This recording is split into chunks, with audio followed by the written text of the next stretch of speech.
Bonsoir à vous tous et bienvenue à notre étude biblique du mercredi soir. Bienvenue à ce temps ensemble dans les Écritures. Ce soir, j'aimerais parler sur la grande prostituée des derniers temps. La grande prostituée des derniers temps. La grande prostituée qu'on retrouve dans la prophétie biblique. Bien qu'elle ne soit pas une prostituée dans son sens normal, comme on le voit dans la parole de Dieu. Ce n'est pas une Rahab. Ce n'est pas une Gomère, ce n'est pas une Jézabel qu'on voit dans le livre de l'Apocalypse, une femme qui se prostitue physiquement pour diverses raisons, mais la grande prostituée en question, c'est un système humain qui influencera notre monde dans les derniers temps. Un système de l'homme qui va avoir un puissant impact sur la dernière génération, comme on va le voir dans un instant. Le théologien Beasley Murray affirme que la grande prostituée, ou Babylone la Grande, telle que décrite dans l'Apocalypse chapitre 17, représente le point culminant de la rébellion de l'humanité contre Dieu. Elle est l'incarnation de la corruption politique, économique et religieuse. On va voir ces trois aspects dans un instant. Et le symbole de l'opposition du monde au royaume de Dieu, qui doit faire face dans l'avenir à un jugement inévitable de sa part. Cette grande prostituée nous est décrite en détail dans le livre de l'Apocalypse, surtout dans les chapitres 17 et 18. Cherchons ensemble le livre de l'Apocalypse au chapitre 17, donc le dernier livre de la Bible, au chapitre 17. Et j'aimerais qu'on puisse regarder ce système des derniers temps et apprendre un peu plus à quoi s'attendre alors que les ténèbres s'épaississent sur la terre. Apocalypse chapitre 17, à partir du verset 1, on nous dit « Puis un des 7 anges qui tenait les 7 coupes vint, il m'adressa la parole en disant « Viens, je te montrerai le jugement de la grande prostituée qui est assise sur les grandes eaux. C'est avec elle que les rois de la terre se sont livrés à la débauche. Et c'est du vin de sa débauche que les habitants de la terre se sont enivrés. Il me transporta en esprit dans un désert, et je vis une femme assise sur une bête écarlate, pleine de noms de blasphème, ayant 7 têtes et 10 cornes. Cette femme était vêtue de pourpre et d'écarlate, et parée d'or, de pierres précieuses et de perles. Elle tenait dans sa main une coupe d'or remplie d'abominations et des impuretés de sa prostitution. Sur son front était écrit un nom, un mystère, Babylone la Grande, la mère des prostituées et des abominations de la terre. Je vis cette femme ivre du sang des saints et du sang des témoins de Jésus. Et en la voyant, je fus saisi d'un grand étonnement. L'ange me dit, « Pourquoi t'étonnes-tu? Je te dirai le mystère de la femme et de la bête qui la porte, qui a les 7 têtes et les 10 cornes. » Honnêtement, ce soir, la raison pour laquelle je voulais vous parler de cette grande prostituée, puis nécessairement, il y a cet aspect-là que c'est intéressant. C'est intéressant de voir ces détails-là, c'est intéressant de comprendre ce qui s'en vient sur la planète Terre dans l'expérience des nations du monde, mais c'est surtout que l'existence d'une telle influence politique, économique et religieuse est niée par bien des pasteurs et bien des enseignants de la Bible. Des gens qui spiritualisent le livre de l'Apocalypse et les autres livres apocalyptiques de la Bible. Des gens qui allégorisent ou changent le sens des descriptions prophétiques concernant la fin des temps. Des personnes qui ne veulent pas avouer que la société humaine est influencée par une grande puissance malséante qui va permettre un jour l'établissement du règne de l'Antéchrist sur la terre dans le fameux nouvel ordre mondial des derniers temps. Oui, les passages apocalyptiques comme celui qu'on va regarder ce soir sont très imagés et très symboliques en nature. Mais les vérités derrière ces informations bibliques, ces textes inspirés de Dieu, sont importantes pour nous et indéniables pour l'étudiant sérieux de la Bible. Ça, c'est une de mes motivations de dire, écoutez, c'est inspiré de Dieu, ça a été mis par le Seigneur dans sa parole, puis il faut apprendre de ces textes apocalyptiques.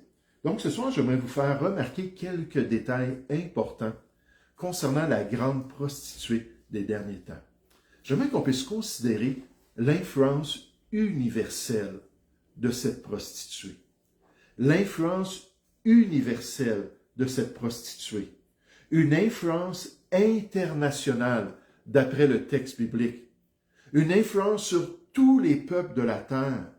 Une influence sur tous les gouvernements et tous les dirigeants des nations. On va rentrer un peu plus dans le deuxième point sur les détails.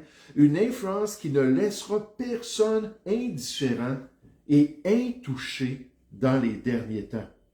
En passant, Paul a dit dans 2 Thessaloniciens 2,7 que le mystère de l'iniquité agissait déjà à son époque, il y a 2000 ans.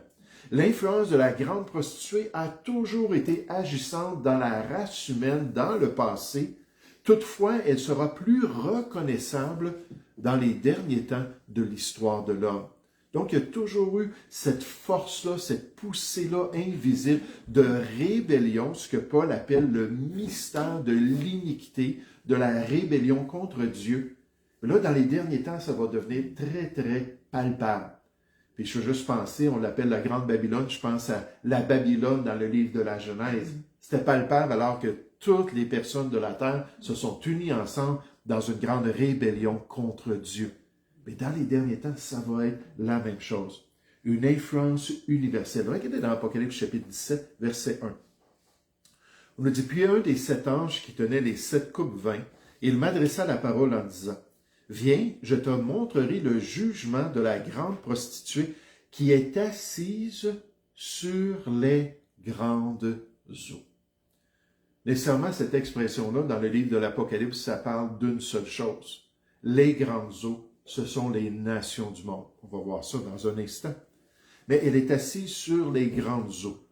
C'est avec elle que les rois de la terre se sont livrés à la débauche. C'est du vin de sa débauche que les habitants de la terre se sont enivrés. Vous savez, cette expression, les habitants de la terre, ça apparaît 12 fois dans le livre de l'Apocalypse, puis à chaque fois, ça parle de ceux qui sont attachés au siècle présent, ceux qui sont dans le système, ceux qui sont rebelles envers Dieu. La majorité de cette dernière génération-là du règne de l'homme sur la terre. Et là, on nous présente ça, que les habitants de la terre se sont enivrés avec le vin de sa débauche. Verset 15. Et il me dit, c'est ça qui est intéressant dans la prophétie interprète le symbolisme qu'elle présente. Les eaux que tu as vues et sur lesquelles la prostituée est assise, ce sont des peuples, des foules, des nations et des langues. En d'autres mots, ça va être un grand système mondial qui va être évident dans les derniers temps. Regardez le chapitre 18 dans l'Apocalypse. Chapitre 18 au verset 1. Après cela, je vis descendre du ciel un autre ange qui avait une grande autorité. Et la terre fut éclairée de sa gloire. Il cria d'une voix forte en disant, « Elle est tombée, Babylone la grande prostituée. Elle est devenue une habitation de démons, un repaire de tout esprit impur, un repaire de tout oiseau impur et odieux, parce que toutes les nations, combien de nations? Toutes. Le Canada? Oui, s'il est encore là, effectivement. Les États-Unis, les nations européennes, la Chine, tout ça, toutes les nations ont bu du vin de la fureur de sa débauche, et que les rois de la terre se sont livrés avec elle à la débauche, et que les marchands de la terre, les commerçants, les grandes entreprises internationales, les grands marchés de la planète, les grands lobbies parmi les nations, se sont enrichis par la puissance de son luxe. Cette question économique, on va le voir un peu plus loin.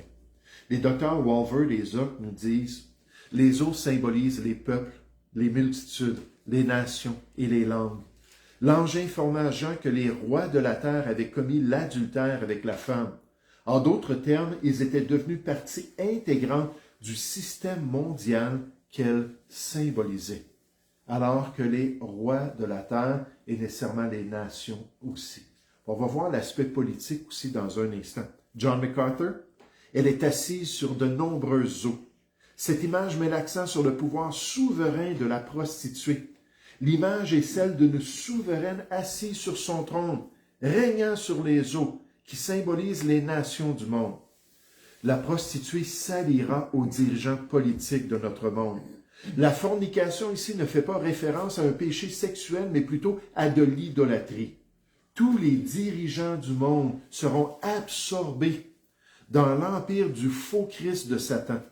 Le vin de sa débauche, l'influence de la prostituée s'étendra au-delà des dirigeants du monde, au restant de l'humanité pendant cette période. L'imagerie ne décrit pas le vin et le péché sexuel réel, mais dépeint les peuples du monde emportés dans l'ivresse et le péché d'un faux système religieux. L'influence universelle de cette prostituée, l'influence sur tous, alors qu'elle va étendre ses tentacules pour contrôler souverainement tous ceux qui vont habiter sur la surface de la terre. Maintenant, j'aimerais aussi qu'on puisse considérer, en pensant à cette influence universelle, puis aux détails de ce qu'on nous révèle ici, j'aimerais qu'on considère l'influence multiple de cette prostituée. L'influence multiple. Son influence sur plusieurs aspects de la vie humaine qui nous sont révélés ici. Son influence sur plusieurs facettes de l'expérience des nations dans les derniers temps. Sur les réalités prévalentes de la structure du monde dans cette dernière génération. Et 3 niveaux spécifiques d'influence nous sont mentionnés, soit le politique, l'économique et le religieux. Le politique, l'économique et le religieux. Remarquez l'influence politique qui est tellement claire, Apocalypse chapitre 17. On l'a déjà vu au verset 1. Puis un des 7 anges qui tenait les 7 coupes vin, il m'adressa la parole en disant, on répète, c'est redondant un peu, mais il faut que ça rentre.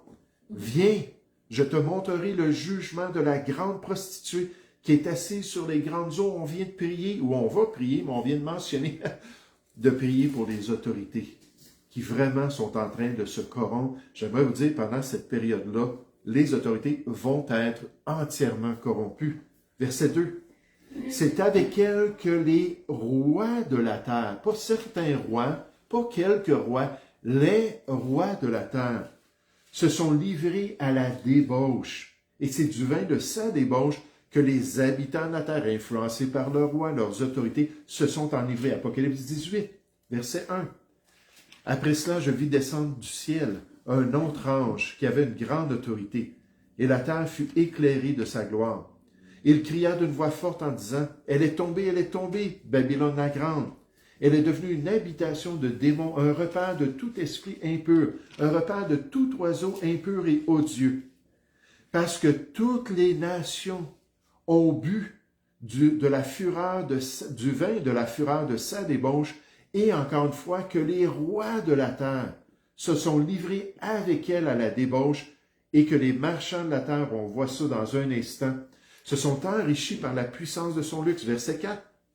Et j'entendis du ciel une autre voix qui disait, « Sortez du milieu d'elle, mon peuple, afin que vous ne participiez point à ses péchés, et que vous n'ayez point part à ses fléaux, car ses péchés se sont accumulés jusqu'au ciel, et Dieu s'est souvenu de ses iniquités. » Les rois de la terre, qu'est-ce que ça veut dire?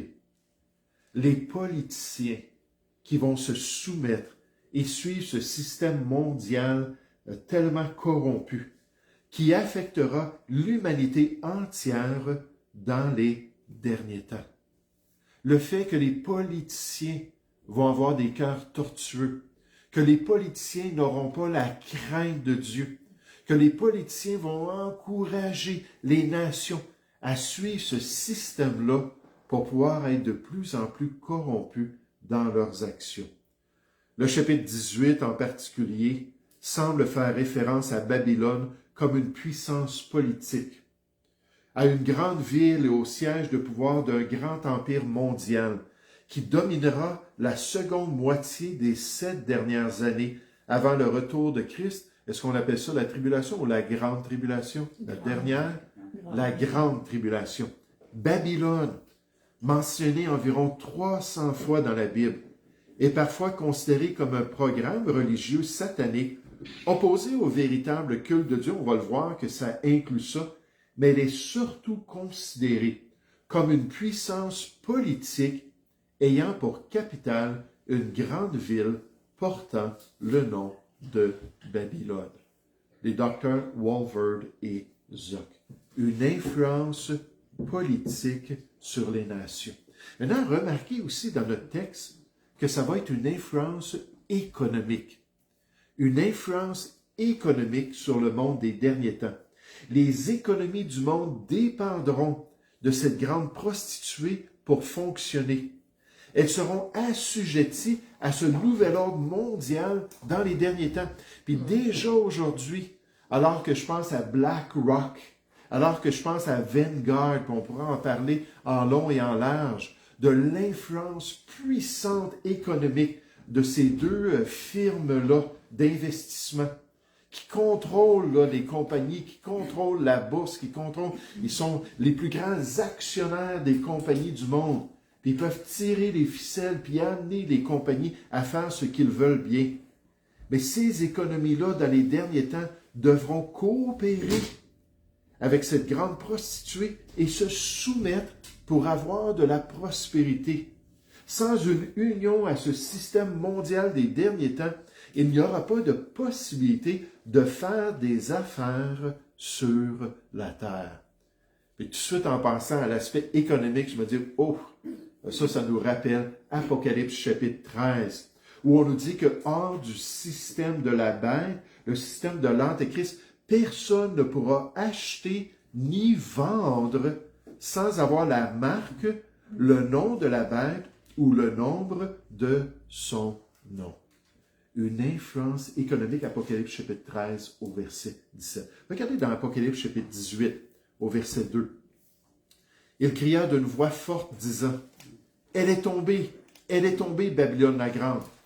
Elle est devenue une habitation de démons, un repas de tout esprit impur, un repas de tout oiseau impur et odieux, parce que toutes les nations ont bu du vin de la fureur de sa débauche, que les rois de la terre se sont livrés avec elle à la débauche, et que les marchands de la terre, encore une fois, pas certains marchands, quelques marchands, les marchands de la terre se sont enrichis par la puissance de son luxe dans les derniers temps, verset 9. Et tous les rois de la terre, on est dans le chapitre 18, qui se sont livrés avec elle à la débauche et au luxe, pleureront et se lamenteront à cause d'elle, quand ils verront la fumée de son embrasement, on en parle à la fin, son jugement, se tenant éloignés dans la crainte de son tourment, ils diront « Malheur, malheur ». Cette expression-là nous parle d'un chagrin profond, d'une déception. Malheur, la grande ville Babylone, la ville puissante, en une seule heure est venu ton jugement. Et les marchands de la terre pleurent et sont dans le deuil à cause d'elle, parce que personne n'achète plus leur cargaison. Puis on nous donne une liste de denrées dans les derniers temps qui vont être populaires, versets 12 à 14. Regardez au verset 15. Les marchands de ces choses qui se sont enrichis par elle se tiendront éloignés dans la crainte de son tourment. Ils pleureront et seront dans le deuil. Ils diront « Malheur, malheur la grande ville qui était vêtue de fin lin, de pourpre et d'écarlate et parée d'or, de pierres précieuses et de perles. En une seule heure, tant de richesses ont été détruites. » C'est pas étonnant que de nos jours, on voit une grande pression. Une grande pression sur les corporations, sur les marchands de la terre même aujourd'hui, qui doivent suivre de nouvelles règles, qui doivent se soumettre à de nouvelles tendances qui sont souvent sans fondement réel, sans fondement véritable, sans fondement, si on pourrait dire, scientifique. Mais imaginez dans les années à venir, alors que la pression économique va être internationale et que les gens vont devoir se soumettre. La Babylone commerciale séduit le monde incrédule dans une stupeur matérialiste, de sorte que les peuples du monde s'enivrent de passion à cause de leur relation avec la grande prostituée. Les dirigeants politiques et les chefs d'entreprise sont entraînés par ce système mondial commercial. Le docteur MacArthur. Donc, dans les détails qu'on voit de cette universalité dans les derniers temps, on voit que ça va être une grande influence politique, une grande influence commerciale, mais j'aimerais aussi vous faire remarquer, d'après la prophétie biblique, que ça va être une influence religieuse sur l'être humain. Une influence religieuse sur les nations. Son impiété envers Dieu, son idolâtrie envers la bête, l'Antéchrist, son impureté profonde qu'elle va répandre parmi les nations. Les docteurs Walvoord et Zoc nous dit en général, dans le chapitre 17, Babylone est vue dans son caractère religieux, culminant dans une religion mondiale qui semble correspondre à la première moitié des 7 années précédant la seconde venue de Christ. Est-ce que c'est la grande tribulation ou la tribulation? La seconde partie? Non, la première partie. C'est la tribulation. C'est là qu'elle va avoir son grand influence. On va voir ce qui va y arriver à la moitié de la tribulation en face de l'Antéchrist. La grande prostituée. Cette prostitution symbolise l'idolâtrie, l'apostasie religieuse. Des villes comme Ninive, Tyr et même Jérusalem dans les Écritures sont décrites comme des villes de prostitution spirituelle. La grande Babylone sera la mère des prostituées de la terre. Toute fausse religion provient en fin de compte de Babel ou de cet esprit-là de Babylone. Le docteur MacArthur. La grande prostituée décrite dans ces versets est un portrait de la chrétienté apostate à la fin des temps. Moi, je n'avais jamais entendu ça personnellement. Lorsque l'enlèvement aura lieu, les vrais chrétiens seront enlevés pour être avec le Seigneur. Alors seront laissés derrière eux des millions de ceux qui ont fait profession de foi en Christ, qui se sont déclarés chrétiens, mais sans jamais être nés de nouveau. Eux, ils vont rester ici-bas sur la terre. Ceux-ci constituent l'Église apostate des derniers temps, qui dominera la scène politique et religieuse jusqu'au milieu des 7 dernières années avant la seconde venue. L'apostasie, appelée ici l'adultère ou la débauche, fait bien sûr référence à l'infidélité spirituelle, non à un adultère physique. L'Église dépourvue de toute influence rédemptrice est maintenant complètement unie au monde. Et comme l'indique notre passage, elle va travailler main dans la main avec les pouvoirs politiques de la grande prostituée. Le docteur John Walvoord. Regardez dans Apocalypse chapitre 17 au verset 3 pour voir cet aspect politique. Puis on le sait qu'il y a un grand mouvement écuménique en ce moment. Il y a une grande poussée pour pouvoir joindre toutes les grandes religions principales dans une grande religion. Comme il y a une grande poussée politique en passant, c'est durant ce mois-ci ou au prochain mois, donc je pense que c'est en septembre, l'ONU va réformer sa structure. Puis son objectif, ce n'est plus d'être là pour aider les souverainetés du monde, les nations du monde, c'est pour former une structure gouvernementale universelle. Donc, un seul gouvernement.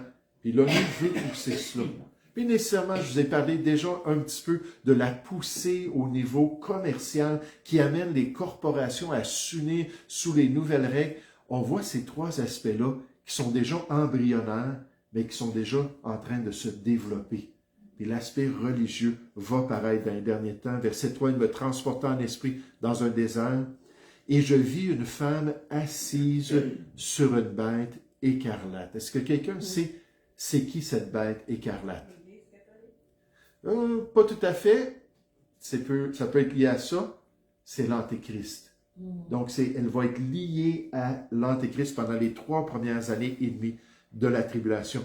On nous dit cette bête-là, pleine de noms et de blasphèmes, on la décrit dans Apocalypse chapitre 13, ayant 7 têtes et 10 cornes, ça c'est l'ordre mondial de l'Antéchrist.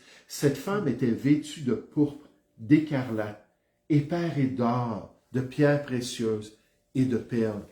Elle tenait dans sa main une coupe d'or remplie d'abominations, nécessairement des abominations pour Dieu, et des impuretés de sa prostitution spirituelle. Sur son nom était écrit, sur son front était écrit un nom, un mystère. Babylone la grande, la mère des prostituées et des abominations de la terre. Cette influence-là derrière la rébellion religieuse de l'être humain. Je vis cette femme ivre du sang des saints et du sang des témoins de Jésus. Et en la voyant, je fus saisi d'un grand étonnement. Puis on peut comprendre, Jean, au verset 3, on voit qu'elle va être associée à cette bête-là qui est décrite dans le chapitre 13. Puis Jean a tout vu la révélation de l'impiété, le grand impie des derniers temps, le système de l'Antéchrist. Puis lui-même, cet Antéchrist-là, qui va amener les nations à se rébeller contre Dieu. Il va imposer la grande idolâtrie des derniers temps. Ensuite, au verset 6, Jean nous dit, et il comprend que la grande prostituée sera même ivre du sang des saints et du sang des témoins de Jésus. Cette fausse religion qui va persécuter les vrais croyants en Jésus-Christ, les vrais croyants dans le Seigneur. Nécessairement, il n'y a rien de nouveau sous les cieux. Encore le pasteur MacArthur. Ce que veut dire Jean, c'est que la prostituée est meurtrière. La fausse religion a tué des millions de croyants au cours des siècles et le faux système final sera bien plus meurtrier que tous ceux qui l'ont précédé. Puis je peux comprendre Mme Jutra qui parle de cela, que c'est l'Église catholique, c'est Rome, l'Inquisition, la cour religieuse du Moyen-Âge qui a tué ceux qui croyaient fidèlement dans la parole de Dieu. Mais ça, c'est juste un exemple. Ça va venir s'intensifier dans les derniers temps. Mais une influence multiple au niveau politique, économique et religieuse. Et juste pour nous encourager un peu, en terminant ce soir, regardons l'influence écourtée de la grande prostituée. L'influence écourtée. Son influence universelle et multiple ne durera que quelques années. Que pendant environ 3 ans et demi, la première section de la tribulation. Que pour le temps qui conviendra à Dieu dans sa souveraineté nécessairement, mais aussi à l'Antéchrist, qui aura laissé ce système-là l'aider à s'établir, qui aura laissé ce système-là lui imposer certaines règles, jusqu'à ce qu'il soit capable, dans ces 3 ans et demi-là, de séduire les nations, de séduire les rois de la terre, puis d'amener le tout sous sa domination. Puis là, il ne voudra plus d'autres religions, il ne voudra plus ce contrôle politique et économique. Il va dire, c'est moi qui vais contrôler toutes choses, puis la grande prostituée, au revoir, on va te détruire. On va t'enlever de là. Apocalypse chapitre 17, verset 3. Il me transporta en esprit dans un désert, et je vis une femme assise sur une bête écarlate, pleine de noms de blasphème, ayant 7 têtes et 10 cornes. Elle va être au contrôle de l'Antéchrist. Et pensez-vous que cet impie-là va aimer cela? Non, il va le tolérer juste pour obtenir ce qu'il veut de cette grande prostituée-là. L'Antéchrist soutiendra pendant un temps et utilisera le faux système religieux pour réaliser l'unité mondiale. Ensuite, il prendra le contrôle politique. La bête soutiendra pleinement la prostituée, mais seulement pour un temps, et ils exerceront ensemble une vaste influence sur la terre pour accomplir les désirs de l'impie. John MacArthur. Jusqu'à ce que l'Antéchrist montre ses vraies couleurs. Après 3 années et demie, même pour Israël et les nations qui auront signé ce traité de paix-là, là, l'Antéchrist va dire, c'est fini. On n'adore plus le Dieu d'Israël, le Dieu de Jacob. C'est moi qu'on adore. Puis puis là, il va se tourner contre le peuple juif, il va se tourner contre ceux qui ont le témoignage de Jésus, les croyants de la tribulation, puis il va se tourner contre le système qui lui a permis d'être établi, alors qu'il va être le dictateur ultime sur toute chose. Regardez au verset 15. Et il me dit, toujours dans Apocalypse 17, « Les eaux que tu as vues, sur lesquelles la prostituée est assise, ce sont des peuples, des foules, des nations, des langues. Les discordes que tu as vues et la bête haïront la prostituée. » C'est tellement une image, n'est-ce pas, de quelqu'un qui utilise une femme, puis qui abuse d'une femme pendant un certain temps. Je pense à Amnon, qui a fait ça à sa belle-sœur, puis qui a abusé, puis une fois qu'il a assouvi ses désirs, puis il a accompli ses plans, il a dit au revoir. Ça, spirituellement, c'est exactement ce qu'on voit ici.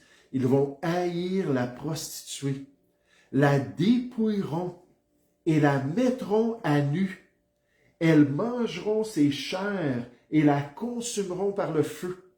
Car Dieu a mis dans leur cœur d'exécuter son dessein. Même le cœur du dernier roi, du dernier empereur, va être un courant d'eau dans les mains de l'Éternel. Proverbe 21 au verset 1, dans sa souveraineté, un même dessein, et de donner leur royauté à la bête au lieu d'être à cette grande prostituée, jusqu'à ce que les paroles de Dieu soient accomplies.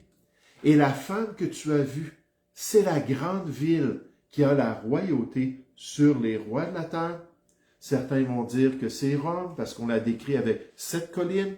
C'est pas la seule ville importante qui a 7 collines. Puis d'autres disent non, pendant la tribulation, les choses peuvent changer, puis Dieu peut permettre qu'une autre ville devienne le quartier général de la grande prostituée et nécessairement de l'Antéchrist. Mais une chose est claire, c'est la destruction de la grande prostituée qui a été déterminée par Dieu. Apocalypse chapitre 18, verset 1. Juste en passant, ceux qui prennent des notes, Apocalypse 14 au verset 8 dit la même chose. Elle est tombée! Elle est tombée! Babylone la grande! Là, ça parle du temps où Dieu l'a jugé. Apocalypse chapitre 16 au verset 19, on répète, elle est tombée! Elle est tombée! Puis ici, dans Apocalypse chapitre 18, verset 1. Après cela, je vis descendre du ciel un autre ange qui avait une grande autorité. Je vais vite parce que on avait quand même beaucoup de détails dans une petite session comme ce soir. Et la terre fut éclairée de sa gloire. Verset 2. Il cria d'une voix forte en disant, « Elle est tombée, Babylone la grande. Elle est devenue une habitation de démons, un repas de tout esprit impur, un repas de tout oiseau impur et odieux. » C'est dur à comprendre, on ne saisit pas les implications puis la comparaison d'avant son jugement. On nous dit parce que toutes les nations ont bu du vin de la fureur de sa débauche, que les rois de la terre se sont livrés avec elle à la débauche, et que les marchands de la terre se sont enrichis par la puissance de son luxe. Et j'entendis du ciel une autre voix qui disait, « Sortez du milieu d'elle. » Wow! Les croyants, pendant cette période-là, sortez. Faites pas de compromis. Je pense que c'est peut-être la grande leçon ce soir. Quand on pense aux œuvres infructueuses des ténèbres, dans Éphésiens 5 au verset 11, on nous dit de ne pas y avoir peur, de ne pas participer, plutôt de les condamner. Pas faire de compromis avec la vérité. Pas faire de compromis avec notre conscience. Mais être prêt à faire ce qui est bien. Sortez du milieu d'elle, mon peuple, afin que vous ne participiez point à ses péchés et que vous n'ayez point part à ses fléaux. Car les péchés, ces péchés se sont accumulés jusqu'au ciel, et Dieu s'est souvenu de ses iniquités. Payez-la comme elle a payé, et rendez-lui au double selon ses œuvres. Dans la coupe où elle a versé, versez-lui au double. Verset 7. Autant il s'est glorifié et plongé dans le luxe par son idolâtrie, par son impureté, autant donnez-lui de tourments et de deuil. Parce qu'elle a dit en son cœur, « Je suis assise en reine, je ne suis point veuve, et je ne verrai point de deuil. » À cause de cela, en un même jour, ces fléaux arriveront, la mort, le deuil, la famine, et elle sera consumée par le feu, car il est puissant le Seigneur Dieu qui l'a jugé. Et tous les rois de la terre, qui se sont livrés avec elle à la débauche et au luxe, pleureront et se lamenteront à cause d'elle parce que c'est le grand dictateur qui va décider cela. Quand ils verront la fumée de son embrasement, la ville principale, le quartier général va être détruit. Puis là, ils vont pouvoir voir ça au loin. On parle de ceux qui vont être sur des navires, puis qui vont voir Babylone, puis la ville, puis ça va être des flammes de feu. Se tenant éloignés dans la crainte de son tourment, ils diront, malheur, malheur, la grande ville, Babylone, la ville puissante. En une seule heure est venu ton jugement, verset 15. Les marchands de ces choses qui se sont enrichis par elle se tiendront éloignés dans la crainte de son tourment. Ils pleureront, seront dans le deuil et diront, malheur, malheur, la grande ville, qui était vêtue de fin lin, de pourpre, d'écarlate, parée d'or, de pierres précieuses et de perles, en une seule heure, tant de richesses ont été détruites. Puis nous, qu'est-ce qu'on dit? On dit, Amen, gloire à Dieu pour sa justice, gloire à Dieu pour son jugement de cette grande influence dans les derniers temps qui va affecter les nations de la terre. Juste en passant, en cas que vous pensez que je suis vindicatif, puis que c'est pas légitime, versets 20 à 24, ça nous dit, et vous qui êtes dans les cieux, réjouissez-vous, parce qu'elle a été finalement jugée par le Seigneur. Alors, qu'est-ce qu'on a appris ce soir? On a appris qu'il va se développer un grand système universel dans les derniers temps. Un grand système humain qui va affecter toutes les nations, qui va affecter tous les hommes sur la terre. Un système avec une influence multiple, on nous dit une influence politique profonde, économique et religieuse. Puis là, on nous dit clairement dans la prophétie que les politiciens, les commerçants, les dirigeants religieux vont se corrompre au maximum pour pouvoir rester dans ce système des derniers temps. Il ne résistera pas. Puis enfin, ce grand système-là va avoir une influence qui va être écourtée. Puis Jésus parlait de ça dans Matthieu chapitre 24. Dieu allait écourter ces éléments-là de la fin des temps. Parce que Dieu est juste, Dieu est saint. Il va rendre à tout ce système le salaire de son iniquité profonde. En une seule heure, son jugement va paraître aux yeux de tous et la folie des nations deviendra très évidente. Alors qu'ils se seront confiés dans un système humain, que beaucoup d'entre eux vont prendre une marque d'adoration du grand empereur, et là, ils vont voir la méchanceté de ses voies. Alors qu'il va détruire le tout, alors qu'il va renverser l'ordre des choses pour avoir une dictature mondiale dans les derniers temps. Puis nous, en tant que chrétiens, la grande leçon, c'est qu'il faut être sage. Il ne faut pas faire de compromis, puis il faut s'assurer de ne pas mettre de côté la volonté de Dieu pour être acceptable aux yeux des hommes, pour être conforme au siècle présent, mais prêt même à résister quand le Seigneur nous montre que quelque chose n'est pas dans sa volonté.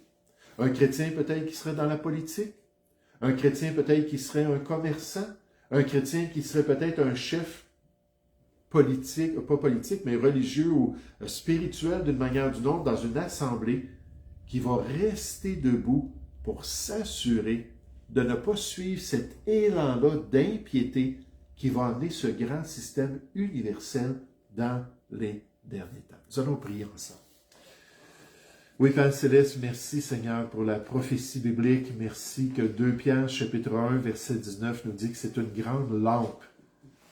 Une lampe pour éclairer les ténèbres, pour nous révéler l'état spirituel du monde, pour nous montrer ce qui s'en vient. Alors qu'on voit déjà des politiciens qui sont de plus en plus corrompus, alors qu'on voit déjà des commerçants qui s'affilient, des commerçants qui s'allient avec des pratiques, avec des idées woke, avec toutes sortes de poussées malséantes aujourd'hui et qui, par leur influence, vont corrompre la société. Et nécessairement, Père, on a amplement de chefs religieux qui veulent cet écuménisme religieux, qui veulent s'unir avec toutes les nations et avec toutes les religions pour pouvoir se détourner de la vérité de Dieu. Et dans les derniers temps, toutes ces choses vont s'intensifier. Aide-nous à rester debout. Aide-nous à marcher avec une bonne conscience. Aide-nous à ne point avoir peur aux œuvres infructueuses des ténèbres, mais plutôt à les condamner. Seigneur, pour ta gloire et pour te plaire, nous te prions au nom du Seigneur Jésus. Amen. Amen.